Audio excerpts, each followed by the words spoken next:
Pemirsa mekatah maskapai penerbangan Cina sampun ngajuang permintaan majeng pemerintah Indonesia. Kahanan inucap jinayang gatra becik indik mewali kebungkahnya nih penerbangan Cina Indonesia ring warse kalih tali 3 likur.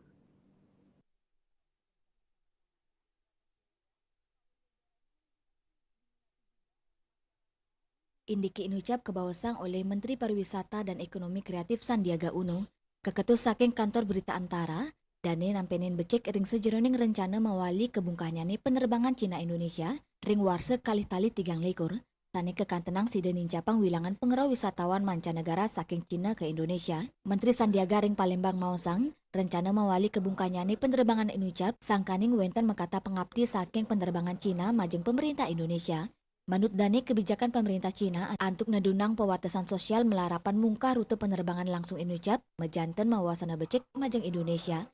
Pai ketandane narkayan, wilangan pengerau wisatawan Cina, sida munggu kantos langkungan sata seketalian diri, ring warsa kali tali 3 likur. Sedurung warsa kali tali siangolas, kawintanan pengerau wisman Cina ke Indonesia, nanin munggu ring wilangan kali 0,7 juta diri. Sandiaga ngaptiang pengerau wisatawan mancanegara sida mungka sela pekarian, majeng Angkatan Kerja Nusantara, tur sepisanan nencapang penglimbakang perekonomian sane sampun sayan metangi ri sampun pandemi COVID-19. Pai ketandane taler sampun nabdapin baga pariwisata unggulan Indonesia, antuk nyanggre wisatawan mancanegara nuju Indonesia. Sekadi wisata bahari sane kekantenang pindah ke objek utama sane pacang kerawin wisatawan Cina. Dianan punika sane rumase ke sektor unggulan sekadi wisata bahari miwa kuliner, wisata pedesaanan, ring Sumatera Selatan taler sampun kedap-dabin oleh pemerintah provinsi, kabupaten kota Irike antuk nyanggre pengerau para wisatawan mancanegara. Bali pos nguningayang.